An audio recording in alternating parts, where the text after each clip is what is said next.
Gran parte do meu traballo está moi relacionado co paisaxismo sonoro e a gravación de campo. E precisamente esta faceta miña é a que veño a amosar e coa que vimos a traballar nestas xornadas para o Aquamatrix, que é unha parte do Festival do Resis e en colaboración con Emalsa. Estas actividades realizáronse en diversos puntos da Coruña que teñen relación con ese fluxo de tratamento das augas para dar distribución e servicio á cidade. Estes días que estuve traballando con este equipo que formou parte dos obradoiros foi amosar a miña operativa de traballo que se centra fundamentalmente en acceder aos sons dos espazos dende diversos puntos de escoita. Para isto se utilizaron diversas técnicas e diversos tipos de micrófonos e intentando descubrir aqueles sons que poden estar máis agochados nas profundidades das augas, nos interiores dos materiais.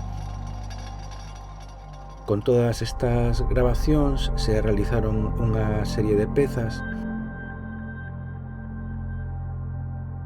Eu encárgomo de facer unhas pezas, uns troncos de cono, uns excéntricos, outros concéntricos, que se van a acoplar a unha tubería de fabricación industrial para, por medio desa tubería, van a sair os sons que se foron grabando ao longo do recorrido. Nestas pezas tamén colaboran os alumnos da Aspronaga, pintándoas e axudando de alguna maneira a facer a estética conxunta e a escenografía deste montaxe.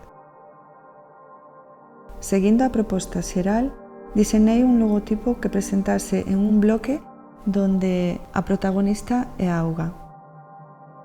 A auga circula dunha letra a outra, mentres flúe por a paisaxe, tuberías que chegan a nosas casas e mesmo dentro de nós.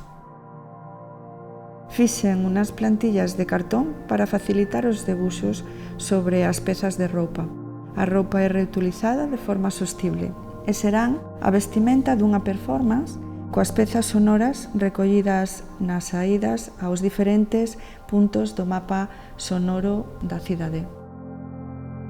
Para mí lo de los talleres ha sido muy gratificante porque nunca lo había hecho. Trabajar en grupo con todos los compañeros, conoces a gente muy diferente a ti y compartes muchas experiencias bonitas, enriquecedoras. Es mi primera vez que voy a actuar una obra de teatro. Estoy un poquito en shock, pero a la vez muy feliz porque nunca pensé que estas oportunidades llegarían a mi vida. Y me parece una experiencia divina, espectacular y espero aportar lo mejor de mí. Para mí es un espectáculo.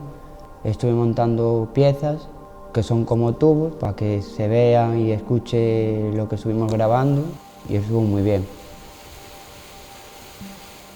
En mi caso, al ser sordo, escucho de una forma diferente a los demás, más metalizado.